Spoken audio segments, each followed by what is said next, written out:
At the grandest gala of the year, one powerful man stands on stage, adored, applauded, and completely unaware that his greatest downfall is already walking out the door. Her name is Hallie Foster, his wife, his quiet queen, and the woman he just humiliated in front of 800 people. But what no one knows is that she's been planning this moment for 8 years. A plan so perfect, it will destroy his empire, his ego, and crown her as the woman the world never saw coming. Revenge isn't loud. It's quiet, it's patient, and it's wearing a crown. If that gave you chills, hit like, drop your thoughts in the comments, share it with someone who loves powerful women. And don't forget to subscribe. The story's just getting started. The crystal chandeliers of the Metropolitan Museum cast diamonds of light across 800 of New York's most powerful faces. Roman Foster stood at the podium in his perfectly tailored Brooks Brothers suit, silver hair gleaming under the spotlights, accepting the Philanthropist of the Year award with the practiced humility of a man who had never been humble a day in his life. This honor, he said, his voice carrying that particular timbre of wealth and authority that came from never being told no, belongs not just to me, but to everyone who believes in building a better New York. Polite applause rippled through the ballroom. At the head table, his wife Hallie sat with her hands folded over her 5-month pregnant belly, wearing a soft blue gown that made her look ethereal and fragile, exactly how Roman preferred her to look. Amelia Vance, the sharp-eyed Times columnist who had made a career of exposing the city's elite, approached the table with her microphone. Mrs. Foster, your family's Beaumont Trust has been a New York institution for 3 generations. Will the trust be partnering with your husband's $200 million West Side Renewal project? Before Hallie could open her mouth, Roman's laugh cut through the air like a knife. Amelia, Amelia, he turned to address the crowd, his smile wide and cruel. Ladies and gentlemen, my wife runs the Beaumont Trust the way other women run book clubs. It's therapeutic for her. Uncomfortable chuckles scattered through the audience. Some people shifted in their seats. Amelia persisted. But Mr. Foster, the Beaumont Trust was being the operative word. Roman was warming to his performance now, drunk on champagne and his own perceived invincibility. When I married Hallie 12 years ago, her father had drunk that trust down to pennies on the dollar. God rest his soul, but Robert Beaumont was a better drunk than businessman. Gasps erupted around the room. Hallie's hand trembled against her water glass, but she didn't move. I've been quietly bankrolling Hallie's little charity projects. $50,000 here for a library bake sale, $30,000 there for some poetry reading in Queens. It keeps her occupied while she's, well, breeding. He gestured casually toward her pregnant belly. Her job is to look beautiful, make sure my daughter does her homework, and stay out of the way of real business. And she does it perfectly. Don't you, sweetheart? The room fell silent, the kind of silence that comes before something shatters. 2 tables away, Vivian Drake, Roman's executive assistant, smirked into her champagne glass. The red dress she wore was designed to command attention, and it did. She had been Roman's mistress for 3 years, though most people in this room were polite enough to pretend they didn't know. Hallie stood slowly, every eye turned to watch her. Her hand instinctively protected her belly, and for just a moment, a single tear traced down her porcelain cheek. "Excuse me," she whispered. She didn't walk to the powder room. She walked straight through the center of the ballroom, past 800 staring faces, past the tables laden with untouched filet mignon and $30 a glass wine, past her husband, who was already turning back to the podium with a dismissive laugh. "Pregnancy hormones," he told the crowd. "You know how women get. She'll be back once she powders her nose and has a good cry." But Amelia Vance wasn't laughing. She was writing in her notepad with furious precision, her jaw set in a way that Roman Foster, in his arrogance, failed to notice. Outside, the October night air hit Hallie like a slap. She gasped, steadying herself against the museum's stone facade. Her driver materialized from the line of black town cars. "Mrs. Foster, are you all right?" She held up one hand, composing herself with visible effort. Then she pulled out her phone and dialed a number she had memorized years ago. "Arthur?" Her voice was steady now, cold as winter steel. "It's time. Activate the plan." The tears vanished from her face as if they had never existed. Her spine straightened. Her gray eyes, which Roman had always mistaken for timid, gleamed with something ancient and dangerous. The screen faded to black. White text appeared. What Roman Foster didn't know, his wife had spent 8 years preparing for this exact moment. 12 years earlier, Hallie Beaumont had been someone else entirely. At 26, she was a senior analyst at Goldman Sachs, Private Wealth Management Division, with a corner office view of the Hudson River and a reputation for turning struggling portfolios into gold mines. She wore Armani power suits and had just been invited to join the partners track. Her Dartmouth education had been put to excellent use, and her family name, while old and respected, was something she rarely leaned on. She preferred to earn her success. The charity auction at the Met was supposed to be just another networking event. She had attended dozens of them, always professional, always polite, never particularly interested in the wealthy men who tried to impress her with their stock portfolios. Then Roman Foster outbid 3 other collectors for a Warhol, his voice booming across the auction hall with the confidence of someone who had never lost at anything. Hallie, more amused than impressed, waited until the final moment and raised her paddle. 300,000. Roman's head snapped around. Their eyes met across the room. He was handsome in that aggressive, alpha way that usually left her cold. But there was something else in his expression. Curiosity, challenge, interest that seemed for once to be about more than just her appearance. He let her have the painting. Afterward, he found her at the bar. Most women at these things let their husbands do the bidding. "I don't have a husband," she said coolly. "And I buy my own art." He laughed, and it seemed genuine. "Roman Foster." "I know who you are, Mr. Foster. Everyone knows who you are." "Then you have me at a disadvantage, Miss." "Beaumont, Hallie Beaumont." Recognition flashed in his eyes. The Beaumont name still carried weight in certain circles, though her father's recent death and the family trust's financial troubles were poorly kept secrets. "Let me buy you dinner," he said, "to apologize for trying to steal your painting." She should have said no. Her friends at Goldman had warned her about Roman Foster. Leverage to his eyeballs, they said. His debt-to-equity ratio is insane. He's one bad quarter away from bankruptcy. Stay away. But he sent flowers to her office the next day. Not roses, peonies. Her favorite, though she'd never told him. He'd somehow found out. The helicopter ride to the Hamptons came next. Then the yacht. Then Central Park on a perfect October afternoon, leaves turning gold and red, when he went down on one knee and said words that should have made her suspicious, but instead made her heart soar. "With your brains and my ambition, plus the Beaumont name, we'll own this city, baby." She said yes. The wedding was lavish. 400 guests.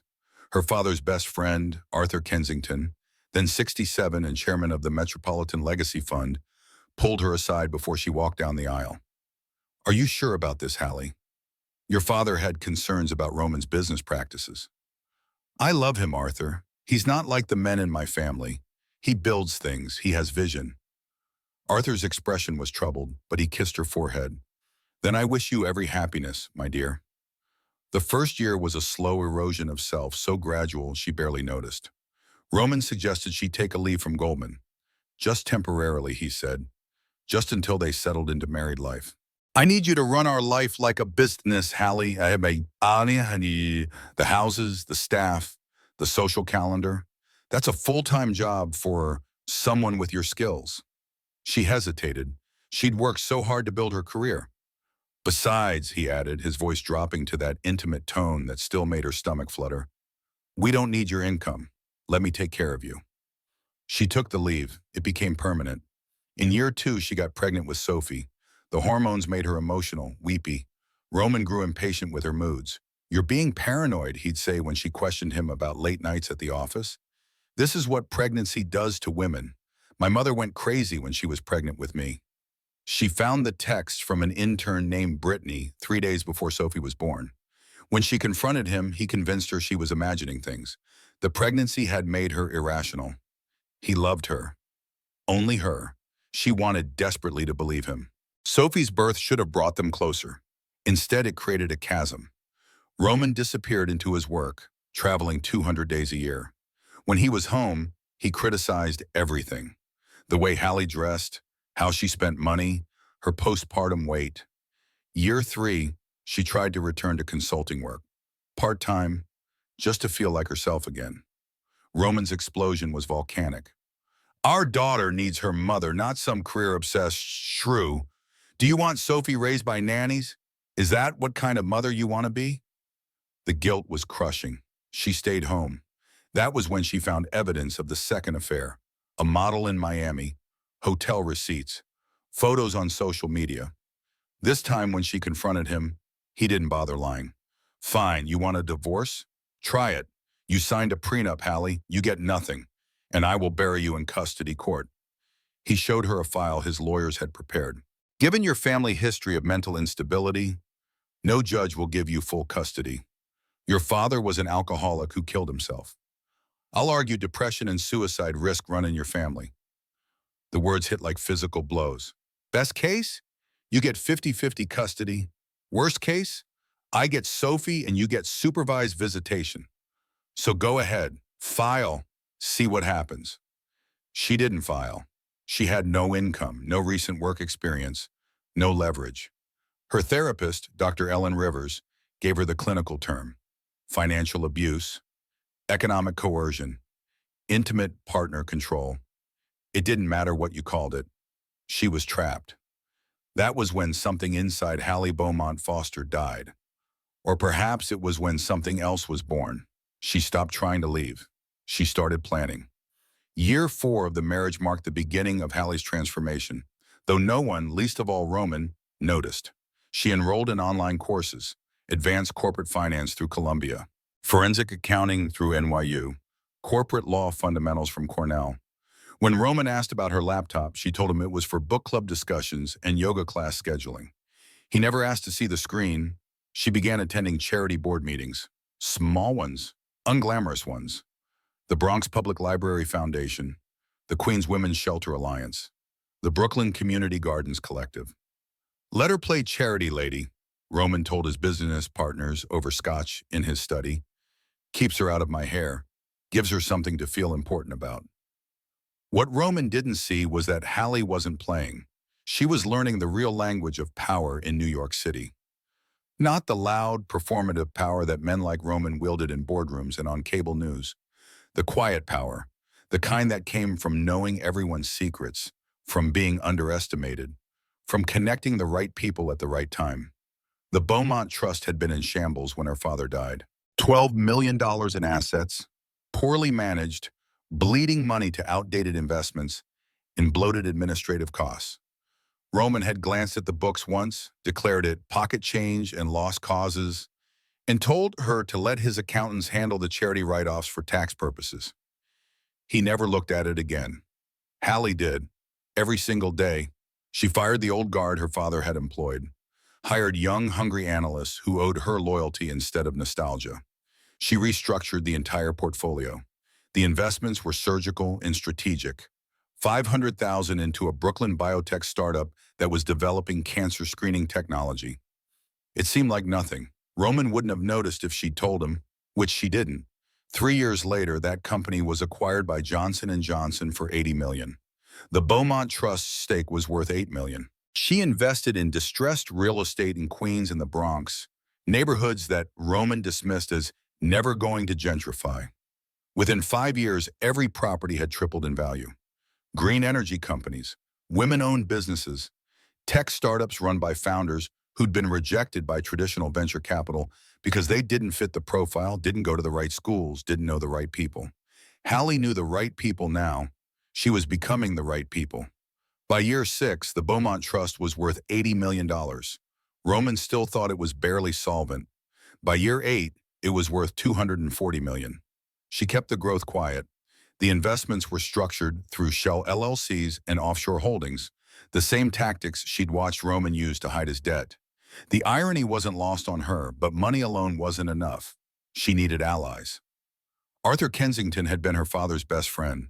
In the years after Robert Beaumont's death, Arthur had watched Hallie's marriage with growing concern. He saw the way Roman spoke to her, the way she flinched sometimes when her husband raised his voice, the way her light dimmed year by year. They began meeting for coffee, quietly, at a small cafe in the West Village where no one from their social circle would think to look. Your father would be so proud of what you've done with the trust, Arthur said one gray November morning. You're twice the strategist he ever was. Arthur, can I ask you something? Of course, my dear. If something happened to Roman's business, if it came out that he'd been, say, committing financial crimes, would that void our prenuptial agreement? Arthur's coffee cup paused halfway to his lips. He studied her with his sharp blue eyes. That's a very specific question, Hallie. Hypothetically. Hypothetically, he said slowly, if it could be proven that one party entered into a marriage contract while actively committing fraud, and that the fraud continued throughout the marriage, then yes, the contract would be considered voidable. Everything would be subject to equitable distribution. In custody, if the criminal activity demonstrated unfitness as a parent, or if there was evidence of abuse, emotional, financial, or otherwise, the court would act in the best interest of the child. Hallie nodded, filing the information away. Are you in danger? Arthur asked quietly. Not the kind you're thinking, but I've been in a cage for a long time, Arthur. I'm planning my escape. When I move, I'll need help. What kind of help? The kind only the chairman of the Metropolitan Legacy Fund can provide. Arthur leaned back in his chair. I've been chairman for 30 years. I'm planning to retire soon. I'll be announcing my succession at the annual gala this October. Who are you considering? There are several candidates. He paused. Roman has made it known he expects to be chosen. And will he be? Arthur's smile was subtle and dangerous. That depends, my dear, on whether someone more qualified emerges. Marcus Reed had been Hallie's friend since Dartmouth. Back then, he'd been pre-law and she'd been business track. They'd studied together in the library, dated briefly their sophomore year before realizing they worked better as friends. He'd been in love with her for 20 years, a fact he thought he hid better than he did. Now he ran a boutique family law firm in Tribeca, specializing in high-net-worth divorces. I need you to build me a case, Hallie told him over lunch at a restaurant in Brooklyn, far from Manhattan's prying eyes. But no one can know. Not yet. How long do I have? 3 years, maybe 4. Marcus's eyes widened. That's a long timeline, Hallie. I need it to be airtight. He's going to fight dirty. I need to be prepared for everything. What am I documenting? She slid a folder across the table. Inside were photographs, bank statements, text messages, emails, evidence of affairs, evidence of financial manipulation, evidence of verbal and emotional abuse meticulously recorded over years. My God, Marcus breathed. How long have you been gathering this? Since year 3, I started recording our arguments after the Miami incident. New York is a one-party consent state. He has no idea. This is enough for divorce with cause. You could file tomorrow. I don't want divorce with cause, Marcus.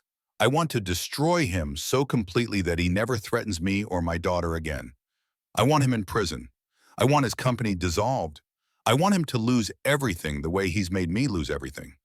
And then, when he's at his absolute lowest, I want him to understand that the wife he dismissed, the woman he called stupid and decorative, was the architect of his annihilation. Marcus stared at her. This wasn't the soft-spoken woman who'd been dimming for years. This was someone new, someone forged in fire and rage and calculation. I'll help you, he said quietly, whatever you need. The final piece of her army was the hardest to recruit. Detective Sarah Jenkins ran the NYPD Financial Crimes Unit.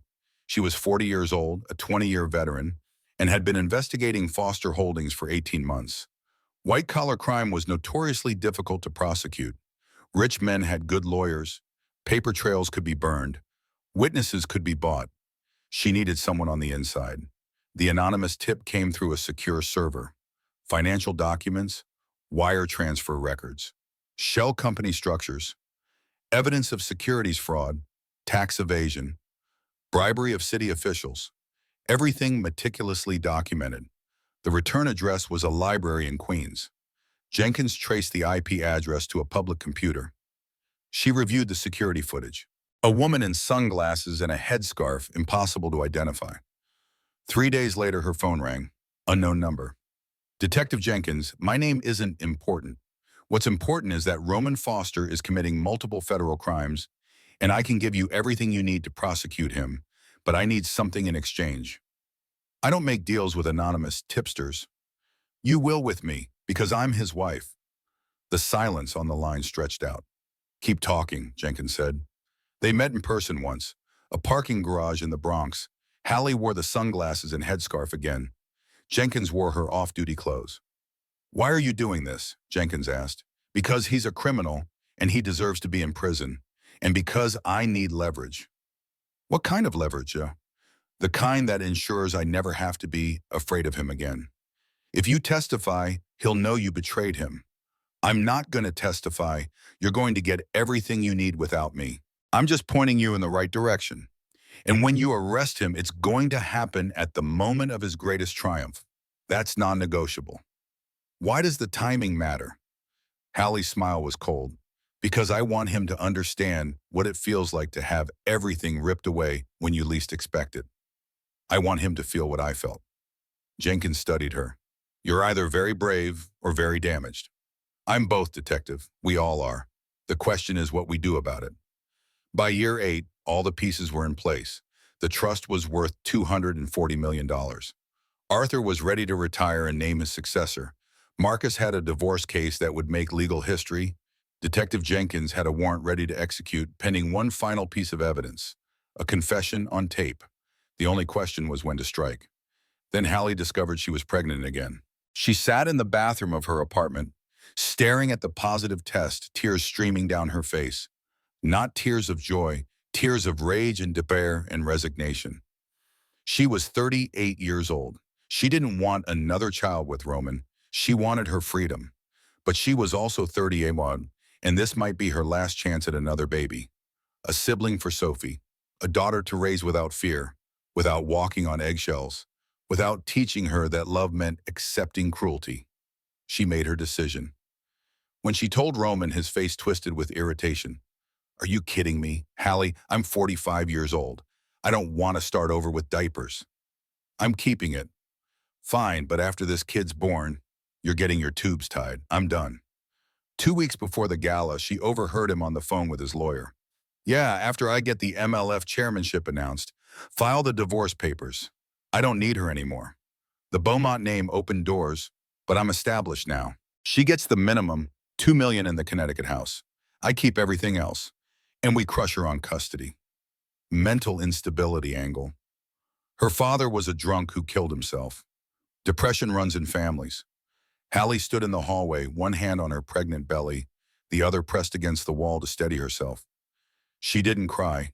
She pulled out her phone and called Arthur. "It's time. I'm ready." "Are you absolutely certain once we start this, there's no going back?" "He's already filed for divorce in his mind, Arthur. I'm just expediting the process. Let's give him his big night, and then let's take it all away." 2 weeks before the gala, Hallie convened her team in Arthur Kensington's brownstone on the Upper East Side. The room smelled of old books and older money. Rain streaked the windows. Around the mahogany table sat the people Hallie had spent 8 years cultivating. Arthur at the head, silver-haired and sharp-eyed. Marcus with his leather portfolio and determined jaw. Detective Sarah Jenkins in plain clothes, her badge in her pocket. And Patricia Coleman, the forensic accountant whose audit had taken 16 months to complete. Patricia spread documents across the table like a card dealer, revealing a winning hand. "Foster Holdings is a house of cards built on fraud," she said without preamble. $85 million in hidden debt spread across 14 shell companies. He's been cooking the books for 7 years. She pulled up a chart. The West Side Renewal Project that everyone thinks is his masterpiece? It's financed through companies that exist only on paper. 11 of the 14 entities are in default. If anyone actually examined the structure, the whole thing collapses.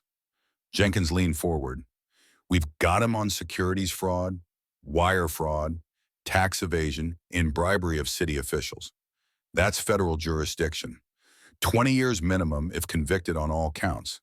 "But Warren," Hallie asked, because there was always a but. "But his lawyers are exceptional. Without a confession on tape, they'll tie this up in court for years.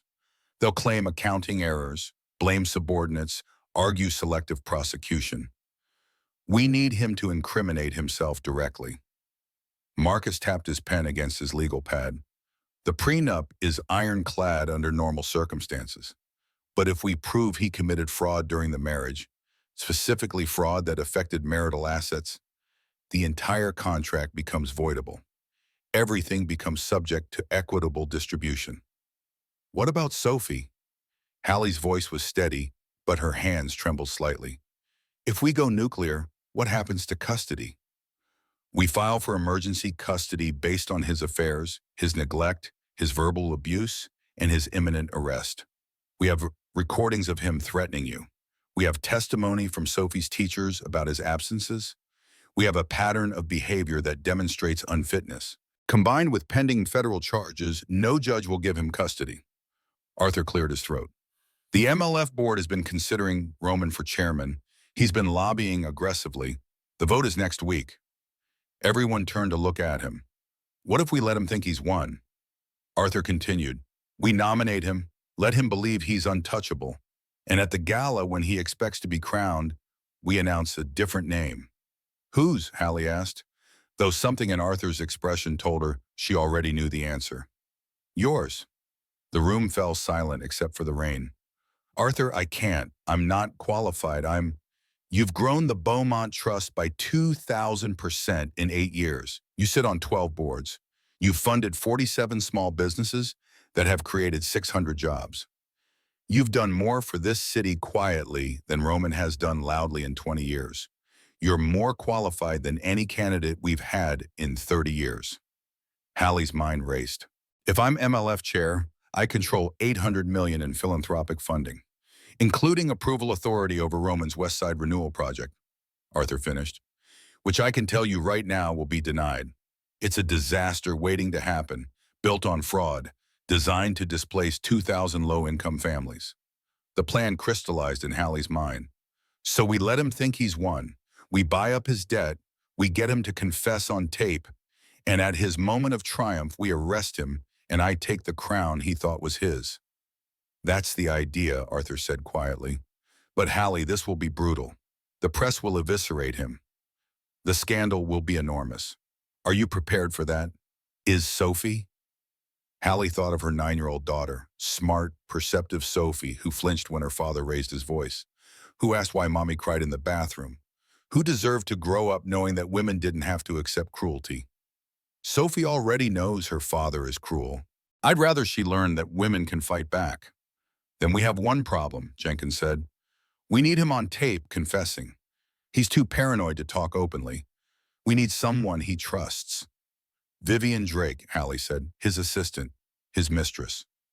She'll never betray him, Marcus objected. She will if she's going down with him. Hallie turned to Patricia. Does your audit include Vivian? Patricia flipped through her files. She's been embezzling for 3 years, $4.2 million through phantom vendor payments and expense account fraud. I've got the wire transfers. Hallie smiled, but there was no warmth in it. Then we give her a choice, help us or go to prison with him. The plan required precision timing. Patricia's team would quietly buy up Roman's debt through intermediaries. Jenkins would prepare arrest warrants but hold them until the gala. Marcus would file emergency custody motions, backdated to take effect the day of the gala. Arthur would orchestrate the board vote in the announcement, and Hallie would recruit Vivian Drake to be the final piece. One more thing, Hallie said. I need a crown. What? Marcus looked confused. An actual crown. A tiara. I want to walk into that ballroom wearing my grandmother's emerald tiara. I want everyone in that room to understand exactly who I am. Arthur's expression softened. Your grandmother's tiara was sold years ago, dear. After your father, then I'll commission a replica. I want it exact. Same emeralds, same diamonds, same setting. I want it to catch every light in that ballroom. Cost is irrelevant. She stood, placing both hands on the table. Roman thinks power is about being the loudest voice in the room. I'm going to teach him that real power is about being the most prepared. Hallie found Vivian Drake at a coffee shop in Tribeca on a Monday morning. It wasn't an accident. She'd been tracking Roman's assistant's movements for weeks, learning her patterns. Vivian looked up from her macchiato, and for just a moment, surprise flickered across her carefully composed face. Then the mask returned, cool and impenetrable. Mrs. Foster? What a surprise. Is it? Hallie slid into the seat across from her without waiting for an invitation. I know you've been sleeping with my husband for 3 years, Vivian. I know about the apartment in Chelsea he pays for, the American Express black card in your name, the weekend trips to Miami. Vivian's jaw tightened. If you're here to make a scene, I'm here to offer you a deal. Don't leave. Vivian's hand was halfway to her purse. Slowly, she settled back into her chair. Hallie placed a folder on the table between them. Plain manila, utterly unremarkable. Patricia Coleman's forensic audit. You've stolen $4.2 million from Foster Holdings over 3 years. Wire fraud, embezzlement, conspiracy. That's 10 to 15 years in federal prison. The color drained from Vivian's face. I don't know what you're... Don't. Hallie's voice was quiet but sharp. Don't insult both our intelligence. I'm not here to judge you. I'm here to offer you immunity. Why would you do that? Because Roman is going down. Financial crimes, fraud, bribery. Detective Sarah Jenkins at NYPD has a warrant ready. The FBI is involved. It's federal charges, Vivian. He's looking at 20 years. And right now, you're looking at going down with him. Vivian's hands wrapped around her coffee cup like it was the only solid thing in a tilting world. What do you want? I need him on tape confessing. He's too smart to talk to police. But he'll talk to you. At the gala, find a private moment. Get him to admit to the bribery, the offshore accounts, the fraud, everything. You want me to wear a wire? Yes. And if I do this, you'll give me immunity? More than that, I'll give you a job. Chief Financial Officer of the Beaumont Trust. $300,000 a year, full benefits, clean slate. You're smart, Vivian. You got a Wharton MBA. You're wasted being Roman's assistant and mistress. Work for me instead. Vivian laughed, but it was hollow. Why would you help me? I've been sleeping with your husband. You're welcome to him. I'm trying to protect my daughters. And despite everything, you're brilliant and desperate. That makes you dangerous to him and useful to me. So what's it going to be? Prison or a second chance? The rain had started again, drumming against the coffee shop windows. People hurried past outside, umbrellas blooming like mushrooms. What does he lose? Vivian asked finally. Everything. His company, his reputation, his freedom, his wife, his daughter, his position in society, all of it. And you get my life back, my daughter, my self-respect, and the chairmanship of the Metropolitan Legacy Fund. Vivian's eyes widened. You're taking the MLF chair? Arthur Kensington is nominating me. The board votes this week. Roman thinks he's getting it. I know. That's the point. Vivian was quiet for a long time, watching the rain. Finally, she looked at Hallie with something like respect. He really has no idea, does he? All these years, he thought you were just the pretty wife. Decorative, stupid. People see what they expect to see. Roman expected a victim. So that's what I showed him. What do you need me to say to him? Get him talking about the bribery of the city inspector, the offshore accounts in the Cayman Islands. Make him feel safe, powerful. Men like Roman can't resist bragging when they think they've won. When is this happening? The gala is Saturday, 2 weeks from now. Detective Jenkins will fit you with a wire the day before. It's FBI grade, undetectable. Vivian nodded slowly. If I do this, if I betray him, he'll destroy me. You understand that? He'll be in federal custody, Vivian. He won't be able to destroy anyone ever again. Then I'm in. What do I do? Over the next 2 weeks, the pieces fell into place with the precision of a Swiss watch. Patricia Coleman's team acquired Roman's debt through shell companies registered in Delaware and the Cayman Islands. Roman received notification that an investment group, SMAN Group, had purchased his obligations from his creditors. He assumed it was routine restructuring. He had no idea his wife now owned him. Detective Jenkins coordinated with the FBI. The arrest would happen at the gala itself, in front of 800 witnesses. Maximum humiliation, maximum impact. Marcus filed emergency custody motions with family court. The judge, who happened to sit on the board of the Beaumont Trust Scholarship Fund, fast-tracked the hearing. The order would be executed the afternoon of the gala. Arthur Kensington made his phone call to Roman on Thursday afternoon. Congratulations, Roman. The board has voted. You're our next chairman. We'll make the announcement at the gala. On the other end of the line, Roman's whoop of triumph could be heard across the room. That evening, Roman called Vivian. Tonight changes everything. After I'm chairman, I'm bulletproof. I can finally dump Hallie without consequences. What if she fights the divorce? His laugh was cruel. With what? She's got no money, no leverage. She'll take the $2 million and disappear into whatever Connecticut suburb spawned her. I'll keep Sophie on weekends, enough to look like a good father. It's perfect. Vivian, sitting in her Chelsea apartment with Detective Jenkins and Hallie listening on a monitor, met Hallie's eyes across the room. The look they exchanged needed no words. On Friday, Hallie visited Harry Winston with a photograph of her grandmother's tiara. The jeweler studied it thoughtfully. This is an extraordinary piece. Art Deco, 1923. Your grandmother had exquisite taste. Can you replicate it? The emeralds alone would cost. Cost is irrelevant. I need it by tomorrow evening. Tomorrow, Mrs. Foster, that's impossible. I'm prepared to pay double your rush fee, triple, whatever it takes.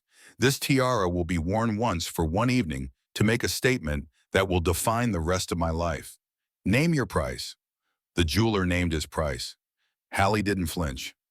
Saturday morning dawned clear and cold. In her new apartment in Brooklyn Heights, Hallie made breakfast for Sophie. Scrambled eggs, toast, orange juice. Normal, routine, calm. Mommy, why did you leave Daddy? Sophie was 9 years old, dark-haired and gray-eyed like her mother, perceptive beyond her years. Hallie knelt so they were eye level. Because sometimes the bravest thing you can do is walk away from someone who hurts you. Is Daddy going to be mad? Probably, but you and your baby sister are safe. That's all that matters. It's a girl? Sophie's eyes lit up. Yes, sweetie, you're going to have a little sister. Sophie hugged her fiercely. I'm glad we left, Mommy. Meanwhile, across town in the penthouse at 740 Park Avenue, Roman prepared his acceptance speech. He'd rewritten it 14 times, each version more grandiose than the last.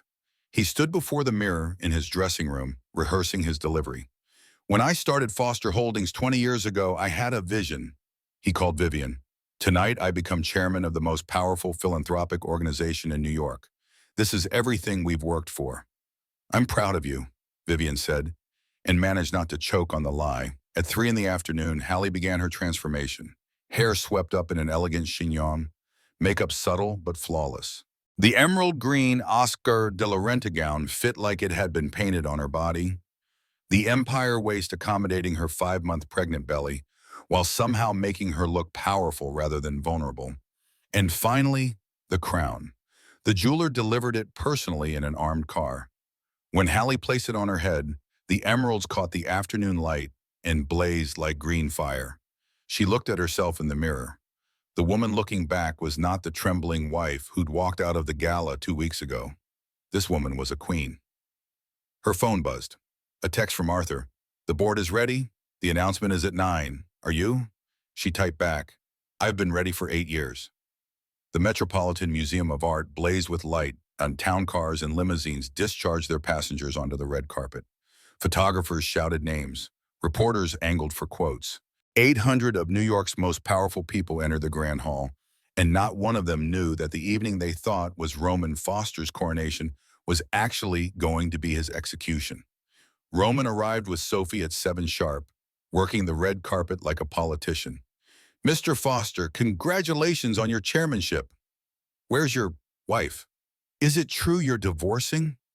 His smile never wavered. Hallie's not feeling well. The pregnancy, doctor's orders to rest. She sends her regrets. Sophie, in a blue dress that matched her mother's eyes, said nothing. She knew her mother was fine. She also knew better than to contradict her father in public. Inside the ballroom, crystal chandeliers cast prisms of light across tables draped in cream silk. Ice sculptures of New York landmarks anchored massive floral arrangements. Champagne flowed. The city's elite air kissed and assessed each other's net worth with practiced glances. Vivian arrived separately, stunning in crimson, the wire taped to her ribs beneath the dress. She'd practiced breathing normally for hours. The FBI agent who'd fitted her with it had been impressed by her composure.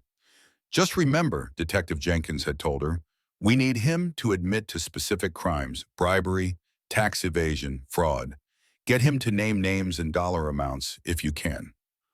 Arthur Kensington worked the room with the ease of someone who'd been doing it for 30 years. He stopped at Roman's table. Big night for you, Roman. I'm honored, Arthur. I won't let you down. I'm sure you won't. Arthur's smile was enigmatic. Senator Patricia Hayes approached during cocktail hour. Roman, congratulations. Though I have to say, some of my constituents in the West Side are concerned about the displacement your project will cause. Roman waved a dismissive hand. Senator, you can't make an omelet without breaking eggs. Progress requires sacrifice. Those tenants will be relocated, compensated fairly. They'll thank me eventually. The senator's expression was carefully neutral. I'm sure they will. Amelia Vance circled like a shark who'd scented blood. Mr. Foster, where is your wife tonight? There are rumors of a separation. My wife is home resting, Roman said smoothly. She's 7 months pregnant. The lie came easily. Hallie was only 5 months along, but Roman had never kept precise track.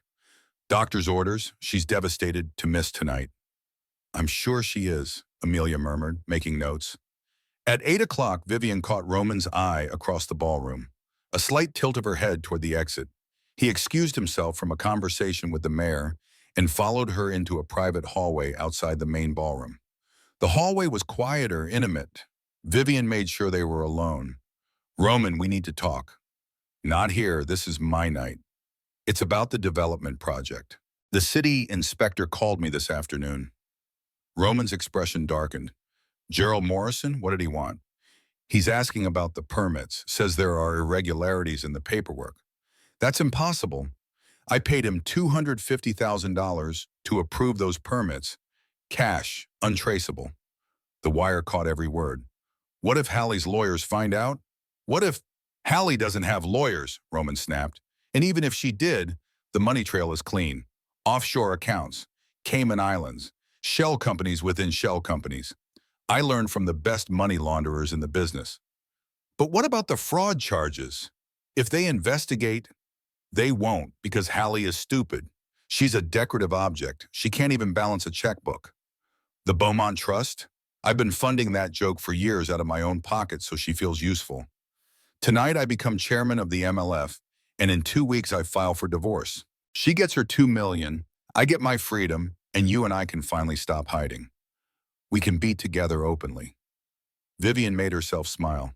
What about Sophie? Joint custody on paper, but I travel 200 days a year. Hallie will do all the actual parenting. I just need to look like a good father for the custody hearing. Vivian touched her earpiece, the signal to Jenkins that they had everything they needed. Stop worrying, Roman said, pulling her close. After tonight, we're untouchable. He kissed her. Vivian closed her eyes and thought about second chances. They returned to the ballroom separately. Vivian found Detective Jenkins in the crowd, gave a subtle nod. Jenkins moved toward the museum's security office where FBI agents were waiting. Dinner was served at 8:30. Roman sat at the head table next to Arthur Kensington and Senator Hayes. The empty seat beside him, with its untouched place setting, seemed to mock him. After the main course was cleared, Arthur stood and approached the podium. The room quieted. Ladies and gentlemen, it's my privilege to introduce tonight's Philanthropist of the Year, a man who needs no introduction but deserves all our recognition, Roman Foster. The applause was polite but not enthusiastic. Roman made his way to the stage, his smile wide and confident. His speech hit all the expected notes. Humble beginnings that weren't actually that humble. Overcoming challenges that were mostly invented. His commitment to New York. His vision for the future. His gratitude to everyone who had supported him. Then came the question from Amelia Vance. Mr. Foster, will the Beaumont Trust be partnering with your West Side Renewal Project? And Roman, drunk on champagne and perceived victory, said the words that would be his undoing. Amelia, my wife runs the Beaumont Trust the way other women run book clubs. It's therapeutic for her. The rest followed like a landslide. The mocking of her father, the dismissal of her work, the crude comments about her pregnancy. Every word captured on dozens of phones uploaded to social media in real time, spreading across the internet like wildfire. He finished his speech to weak applause and an uncomfortable silence. People were looking at their phones, frowning. The comments were already trending on Twitter. Vile. Disgusting. Who talks about their pregnant wife like that? But Roman, insulated by ego and champagne, noticed none of it. Arthur took the stage again. Thank you, Roman, for those illuminating remarks. Now, as you all know, tonight we announced the new chairman of the Metropolitan Legacy Fund. Roman straightened his tie, preparing to stand. This decision was not easy. We considered many qualified candidates. We needed someone with vision, someone with integrity, someone who understands that true philanthropy isn't about buildings with your name on them. It's about building communities. Roman's smile flickered. Over the past 8 years, one person has quietly transformed New York philanthropy. This person has grown a Troy bankrupt family trust into a $240 million engine for change. The room stirred. Math was happening at tables across the ballroom. This person has funded 47 small businesses, 12 affordable housing projects, and 8 youth centers. This person has sat on unglamorous boards not for recognition, but because she genuinely cares. The room erupted in murmurs. Ladies and gentlemen, it is my profound honor to introduce the new chairwoman of the Metropolitan Legacy Fund. The ballroom doors opened. A single spotlight hit the entrance, and Hallie Beaumont Foster walked in wearing her crown. Time seemed to slow as Hallie moved through the ballroom. The emerald green gown caught every light, making her look like she was carved from precious stone. The tiara blazed on her head, emeralds and diamonds refracting light across the vaulted ceiling like stars. Her pregnant belly was unmistakable, but instead of making her look vulnerable, it made her look indomitable. A mother, a warrior, a queen. She didn't hurry. She didn't perform.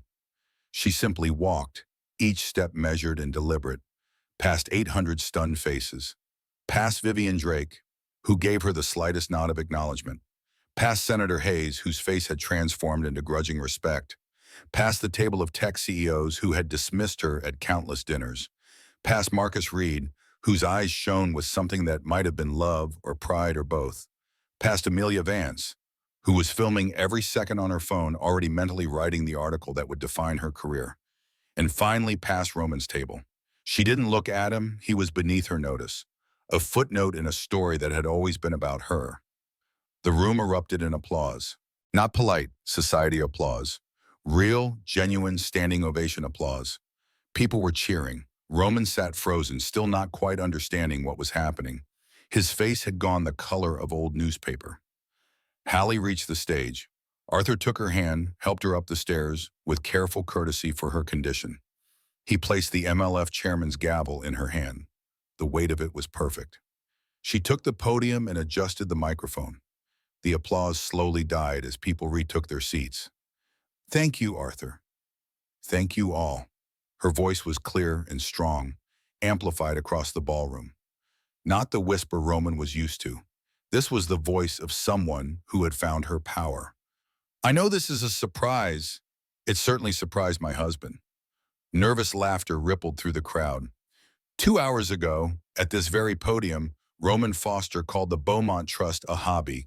He implied that my work, the work my grandfather started in 1892, the work my father died trying to save, was therapeutic. The room went silent. He told you all that he's been bankrolling my charity projects, that I'm decorative, that my only job is to breed and stay out of the way of real business. People glanced at Roman, whose face was now bright red. Here is what Roman didn't tell you. She pressed a button on the podium. Massive screens around the ballroom flickered to life. The first slide showed financial documents. The Beaumont Trust, which Roman claims to have bankrolled, has grown from $12 million to $240 million in 8 years. That's a 2,000% return. In the same period, Roman's company, Foster Holdings, has lost $85 million. Gasps and murmurs spread like wildfire. The next slide showed corporate structures. Roman told you about his $200 million West Side Renewal project. What he didn't tell you is that it's financed by 14 shell companies, 11 of which are in default. The entire project is built on fraud. Roman stood. This is slander. I'll sue. Sit down, Roman. Hallie's voice was ice. Security guards appeared at the exits. The third slide showed wire transfers. Roman Foster paid $250,000 to City Inspector Gerald Morrison to approve falsified safety permits. Don't take my word for it, Hallie continued. Here's Roman, 2 hours ago, confessing to his assistant and mistress, Vivian Drake. The audio played across the sound system. Roman's voice, crystal clear, admitting to bribery, tax evasion, fraud, calling his wife stupid, planning his divorce. Every damning word. The room exploded in chaos. Some people gasped, others shouted, a few booed. For 8 years, Hallie said, her voice cutting through the noise, I have documented every crime, every affair, every act of financial manipulation. I did it because I knew this day would come, the day when Roman Foster's arrogance would finally catch up to him. Detective Sarah Jenkins and 4 FBI agents in formal wear entered the ballroom. Roman Foster, Jenkins said, her badge held high, you're under arrest for wire fraud, securities fraud, tax evasion, bribery of a public official, and conspiracy. Roman looked around wildly for support, for allies, for anyone who would help him. But 800 faces looked back with expressions ranging from shock to satisfaction to grim vindication. This is a setup, he shouted as agents approached. Arthur, you can't let her do this. Senator Hayes, I've donated to your campaigns. Mr. Foster, Senator Hayes said coldly, standing, I suggest you cooperate with the authorities. The agents handcuffed him. The sound of metal clicking shut echoed in the sudden silence. You'll never see Sophie again, Roman snarled at Hallie, venom dripping from every word. I'll destroy you in family court. You're an unfit mother. Marcus Reed stood from his seat, holding up a folder. Actually, Roman, Judge Carol Henderson granted Mrs. Foster full emergency custody this afternoon at 4 p.m. You're allowed supervised visitation only, pending criminal trial. Oh, and the prenup? Voided due to fraud committed during the marriage. Hallie is entitled to half of your assets, which, as of this morning, she already owns. What? Hallie finally looked at him. Really looked at him, for the first time all evening. I bought your debt, Roman, all $85 million of it. I own Foster Holdings. I own your apartment. I own your cars. I own you too. Understanding crashed over Roman's face like a wave. 8 years. She'd been planning this for 8 years. While he'd been dismissing her as decorative, she'd been systematically dismantling his empire brick by brick. Get him out of here, Hallie said. As the agents dragged him toward the exit, Roman screamed. Not words anymore, just incoherent rage. Guests pulled out their phones, recording everything. Within minutes, the video would have 10 million views. By morning, it would be 200 million. The doors closed behind him. Hallie stood at the podium, composed, unshakable. I apologize for the disruption. Now, as your new MLF chairwoman, let me tell you about our priorities. For the next 10 minutes, she laid out a vision for New York philanthropy that was radical in its simplicity. Fund communities, not developers. Support small businesses, not vanity projects. Build affordable housing that didn't displace the people who needed it most. Invest in women and minorities, in the very people that men like Roman built their empires by exploiting. When she finished, the standing ovation lasted 3 full minutes. Afterward, people swarmed her. Senator Hayes offering full support. CEOs proposing partnerships. Foundation heads wanting to collaborate. Amelia Vance requesting an exclusive interview. Tomorrow, Amelia, Hallie said graciously. Tonight, I need to see my daughter. In a quiet corner, Vivian approached. So that job offer, was that real? Hallie studied her. Did you think I was bluffing? Honestly, I wasn't sure. I don't hate you, Vivian. I hate what Roman turned you into. But you made a choice tonight. You chose right. Vivian's eyes filled with tears. I'm sorry. For all of it. Show up Monday morning, 9 a.m., Beaumont Trust offices. We'll discuss your employment contract. And Vivian, thank you. They shook hands. 2 women who had been pitted against each other by a man who understood neither of them, finding common ground in survival. Outside, Hallie's car waited. Inside, Sophie was waiting with for her nanny, watching videos on an iPad. When she saw her mother, she launched herself into Hallie's arms. "Mommy, you look like a princess." "Not a princess, sweetie. A queen. There's a difference." "What's the difference?"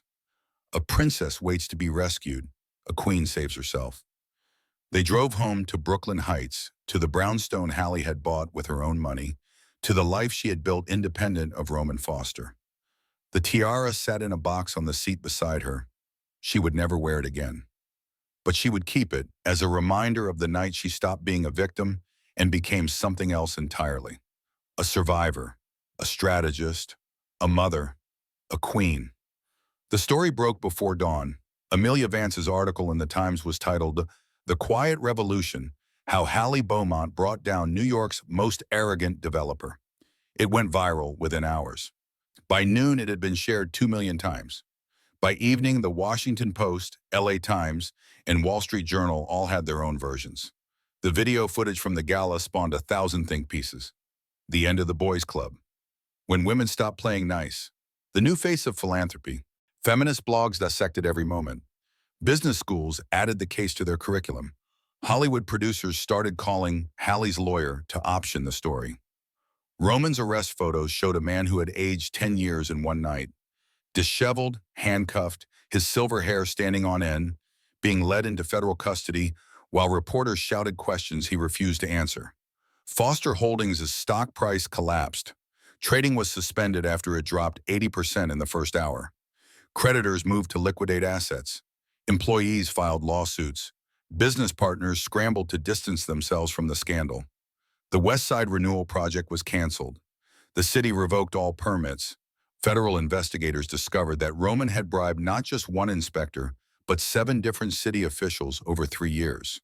The corruption investigation expanded to include half a dozen other developers. But Hallie wasn't watching the news. She was sitting on her brownstone's floor, assembling a crib while Sophie helped by handing her screws and offering advice. "Mommy, that part goes on the other side." "You're absolutely right, sweetie." "Thank you." Marcus stopped by with Chinese takeout. He'd been stopping by a lot, always as a friend, never pushing for more, though the longing in his eyes was obvious to anyone who cared to look. "How are you holding up?" he asked, unpacking moo shu pork and vegetable lo mein. "I'm okay. Tired, but okay." The press wants statements. The talk shows want interviews. Oprah's people called. "Tell them all no. I'm not a celebrity. I'm not a symbol. I'm just a woman who got tired of being treated like a decoration." "You're more than that, Hallie. You know you are." She smiled at him, sad and fond. "Marcus, I need you to understand something. I'm not ready for anything romantic. I might never be ready. Roman broke something in me that's going to take years to heal. If you can't accept that—" "I can accept it," he said quickly. "I've waited 20 years, Hallie. I can wait longer, or forever, if that's what you need. I just want to be in your life. Then you're my best friend, my daughter's godfather, my attorney, and that's enough." He nodded, though his eyes betrayed his disappointment. "That's enough." 6 months later, Hallie stood in a federal courtroom for Roman's sentencing. The trial had been brief. His own recorded confession made a defense nearly impossible. His lawyers had advised him to take a plea deal, 12 years with possibility of parole after 7. Roman, still clinging to some fantasy of vindication, had refused. The jury deliberated for 3 hours and came back with guilty verdicts on all 8 counts. The judge, a woman in her 60s with steel gray hair and no patience for wealthy criminals, looked down at Roman from the bench. "Mr. Foster, you've been convicted of multiple federal crimes. You used your wealth and position to corrupt public officials, defraud investors, and evade taxes owed to the American people. Your actions directly harmed thousands of people, including your own family. I sentence you to 12 years in federal prison with possibility of parole after 7. Court is adjourned." Roman, thinner now and gray-faced, stood as if to speak. His lawyer pulled him back down. In the gallery, Hallie sat holding baby Eleanor, who was 2 months old and perfect. Sophie sat beside her, squeezing her mother's free hand. Roman turned to look at them one last time before the marshals led him away. His expression was broken, hollow, a man finally understanding the magnitude of what he'd lost. Hallie met his eyes. There was no triumph in her gaze, no satisfaction, just a profound Arctic finality. Outside the courthouse, reporters swarmed. Hallie's statement was brief. Justice was served. Now, if you'll excuse me, I have a baby to feed. She walked away. Sophie on one side, Marcus carrying the diaper bag on the other, Eleanor asleep in her arms. The family she had fought so hard to protect, safe at last. Life settled into a new rhythm. The Beaumont Trust offices moved from Manhattan to Brooklyn to a converted warehouse near the waterfront. The staff was young, diverse, brilliant. Vivian Drake proved to be an exceptional CFO, bringing a reformed embezzler's understanding of financial systems and loopholes to legitimate use. We're up 18% this quarter, Vivian reported at a board meeting, and we just funded our 100th small business. The businesses they funded were different from what Roman would have chosen. A Somali restaurant in Queens, a Latina-owned tech startup, a black woman's bookstore in Harlem. Places that would have been invisible to someone like Roman Foster, but were the actual backbone of the city. The Metropolitan Legacy Fund under Hallie's leadership became a model for modern philanthropy. Community-driven projects, investments in green infrastructure, programs that actually help people rather than just building monuments to donors' egos. She was interviewed by Harvard Business Review, profiled in Vogue, invited to speak at the United Nations. She declined most of it. She had no interest in being famous. She just wanted to do the work. At home, the brownstone in Brooklyn Heights filled with life. Sophie thrived. Her grades improved. She joined the debate team. She stopped flinching at raised voices.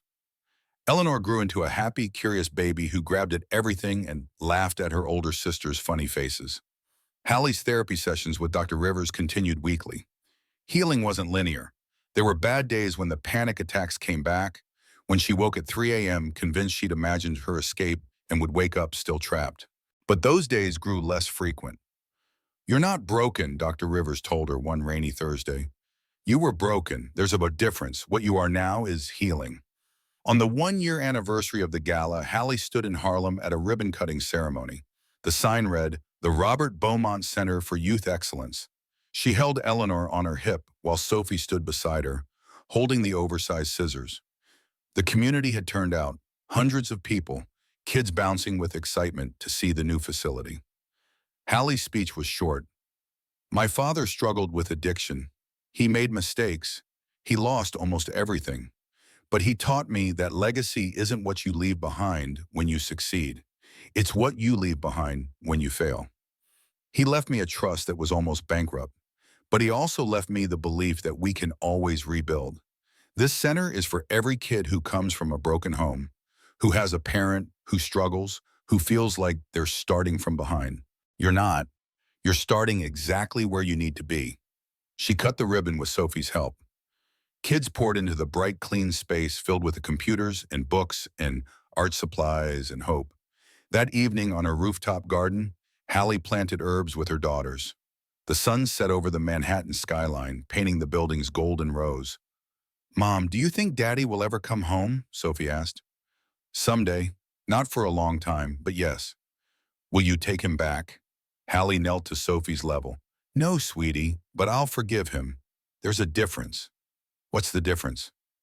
"Forgiveness means I don't carry his mistakes anymore, but taking him back would mean accepting new ones. I love myself too much for that now." Sophie hugged her fiercely. Eleanor grabbed a fistful of Hallie's hair and gurgled happily. Inside, through the window, the Beaumont tiara sat in its glass case, catching the last rays of sunlight. Not worn, but preserved. A reminder of the night everything changed. They say living well is the best revenge. But this wasn't revenge. This was restoration. Hallie had taken back everything Roman tried to steal. Her name, her agency, her future, and she had built something better in its place. The prison visitation room was institutional and depressing, all cinder block walls painted industrial beige and metal furniture bolted to the floor. Roman Foster, now 50, sat across from his ex-wife. Prison had not been kind to him. He was thin, his silver hair gone mostly white, his face lined in ways that made him look a decade older than his years. Hallie, by contrast, seemed to have grown younger. At 43, she was confident in her skin in a way she'd never been during their marriage. She wore jeans and a simple sweater. No makeup, no performance, just herself. "Thank you for coming," Roman said. His voice was hoarse, uncertain. "Sophie asked me to. She wants to see you next month." His eyes filled with tears. "Really?" "On one condition. You complete the addiction counseling program, and you write her a letter, a real one, apologizing for how you treated her mother." "I will. I have been. The counseling, I mean. I'm 60 days clean now." He paused. "Did you know I had a problem?" "I knew you drank too much, used cocaine at parties. I didn't realize it was an addiction until your intake psych evaluation became public record." "I'm sorry." He looked down at his hands, which were rough now from prison labor. "I'm so sorry, Hallie, for everything. The affairs, the cruelty, the way I spoke to you, the way I made you feel small. You were brilliant, and I was terrified of that. So I tried to crush it out of you. I'm sorry." Hallie studied him. She'd imagined this conversation for years during her marriage, imagined all the things she'd say if he ever apologized. Now that the moment was here, she found she didn't need most of them. "I forgave you a long time ago, Roman. Not for you, for me. Because carrying that anger was like drinking poison and expecting you to die. Do you ever think about what we could have been? If I'd been different, if I'd seen you for who you really were?" "No, because I'm exactly who I was meant to be. And you're exactly where you need to be to figure out who you are without the money and the power. Maybe you'll find someone worth being." She stood to leave. "Hallie, wait. I saw the article about the Beaumont Center and the new women's shelter in Queens and the scholarship program. You've changed the city, changed the world. I want you to know that I'm proud of you." She looked at him for a long moment. "Thank you. That actually means something." As she walked out, Roman watched her go. The woman he'd tried to diminish had become everything he'd pretended to be. Powerful, respected, genuinely good. And he was left with only his regrets and the long, slow work of becoming someone who might someday deserve his daughter's respect, if not their love. Outside, Marcus waited in the car. "How was it?" "Sad, but necessary. Sophie needs to know that her father is still human, still capable of growth, even if that growth came at enormous cost." "You're a better person than I am. I wanted him to rot." "He is rotting, Marcus, just slowly and with the possibility of redemption. That's justice, not vengeance." They drove back to Brooklyn in comfortable silence. Marcus had been there for every crisis, every triumph, every late-night panic attack in early morning breakthrough. He'd watched Hallie rebuild herself piece by piece, and he'd been content to love her from a respectful distance, asking for nothing, accepting everything. "Marcus, I need to tell you something." "Okay." "I've been in therapy for 5 years. I've done EMDR for the trauma. I've worked through the financial abuse, the emotional manipulation, the fear. I've built a life I'm proud of, and through all of it, you've been there. Never pushing, never demanding, just being there." He waited, hardly daring to hope. "I'm ready now, if the offer still stands, if you are still interested in more than friendship." His hands tightened on the steering wheel. "Hallie, I've been in love with you since we were 20 years old. The offer doesn't just still stand. It's the only offer I've ever made that mattered." She leaned over and kissed his cheek. "Then take me to dinner. Somewhere nice. We'll see where it goes." For the first time in years, Marcus smiled like the sun had come out after a long winter.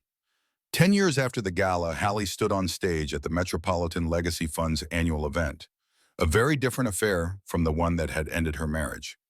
This gala was held in a community center in the Bronx, not the Met. The guests were small business owners, teachers, community organizers, people who did the actual work of making the city better. "When I became chairwoman of the MLF," Hallie said, "I promised to change how we think about philanthropy, to shift from monuments to movements, from buildings to bridges between communities." Behind her, a screen showed the statistics. 1,000 small businesses funded, 15,000 jobs created, 23 new community centers, 50,000 children served by after-school programs, $200 million invested in green infrastructure. But the work isn't done. It's never done. Every generation has to recommit to the work of building a more just, more equitable, more compassionate city, which is why tonight I'm announcing my retirement as MLF chairwoman. Gasps rippled through the audience. Marcus, sitting in the front row with Eleanor, now 10, and Sophie, now 19, home from Yale for the weekend, looked surprised. After 10 years, it's time for new leadership. Fresh vision. The world is changing and the MLF needs to change with it. So let me introduce the person who'll take us into the next decade. The spotlight swung to reveal a young woman in the wings. Mid-30s, brilliant, energetic. Dr. Keisha Williams, who'd grown up in public housing in Brooklyn and was now a professor of urban development at Columbia. Dr. Williams represents everything I believe in. She's from the community she serves. She understands that real change doesn't come from the top down, but from the ground up. She's brilliant, she's fearless, and she's ready. Please welcome the new chairwoman of the Metropolitan Legacy Fund. The applause was thunderous. Hallie embraced Keisha, whispered, "Make them work for it," and stepped back. Afterward at home, the family gathered around the kitchen table. Sophie, Marcus, Eleanor, and Hallie. Marcus was technically Hallie's boyfriend of 5 years, though everyone knew he was more than that. He'd proposed twice. She'd said not yet twice. But she'd also never asked him to leave, and his toothbrush had been in her bathroom for 3 years.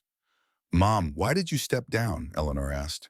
At 10, she was fierce and curious, already determined to be the first female president. Because holding on to power for too long is how you become the thing you fought against. I stayed long enough to make real change.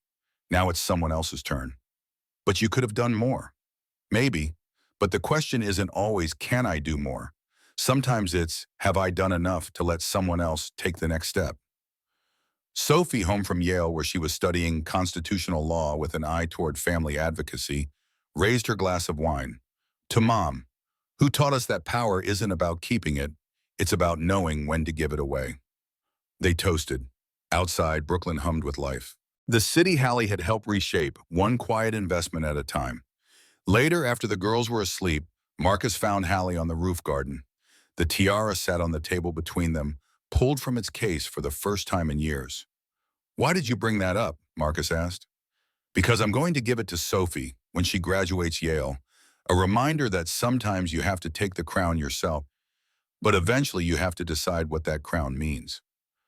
She's going to do incredible things, they both are. I know, and they'll do them knowing that their mother didn't wait to be saved. She saved herself." Marcus took her hand. "Marry me." "You've asked me that before." "Third time's the charm." "Why now?" "Because for 10 years I've watched you heal. I've watched you build. I've watched you grow into the person you always were but couldn't be with him. And I realize I don't need you to marry me. I just want you to know that the offer is permanent. Forever. Whether you ever say yes or not." Hallie looked at him. Really looked at him. Marcus, who'd loved her when she was broken. Who'd helped her fight. Who'd never asked for anything except to be in her orbit. "Ask me again in a year." "Why a year?" "Because Eleanor deserves to be old enough to be the flower girl. And Sophie should be there, not buried in law school finals. And because I want to be sure I'm saying yes because I want to, not because I think I should." Marcus smiled. "That's the most Hallie answer imaginable." "Is that okay?" "It's perfect." They sat together under the stars, watching the city lights. Two people who'd found their way to each other through different paths, but had ended up in the same place. Whole, healed, home. Below them in the brownstone's front window, the light from Eleanor's room went dark. Sophie stayed on. She was probably reading Supreme Court cases for fun. The Beaumont Trust offices would open Monday morning. Vivian would be there, as she had been for 10 years, managing the finances with the zeal of a convert. The MLF would carry on under new leadership. The businesses they'd funded would continue to grow. The communities they'd invested in would continue to thrive. But here, now, on this Brooklyn rooftop, none of that mattered. What mattered was the choice Hallie had made 10 years ago. To stop accepting cruelty. To fight back with patience and precision. To reclaim not just her wealth or her power, but herself. The crown had never been Roman's to give. It had always been hers to take. And having taken it, having worn it, having proven her point, she'd done the most powerful thing of all. She'd passed it on. Not to a man, not to someone who wanted to use her, but to her daughters who would carry the Beaumont name forward into a world that was slowly, painfully, learning to value women not for their beauty or their silence, but for their strength and their voice. The quiet wife had become a queen, and then, in her greatest act of power, she'd chosen to become something better. A mother, a mentor, a woman at peace. The story could have ended in revenge. Instead, it ended in restoration. And that, Hallie thought, looking at the man who'd waited for her with infinite patience and the life she'd built from the ashes of her marriage, was the greatest victory of all.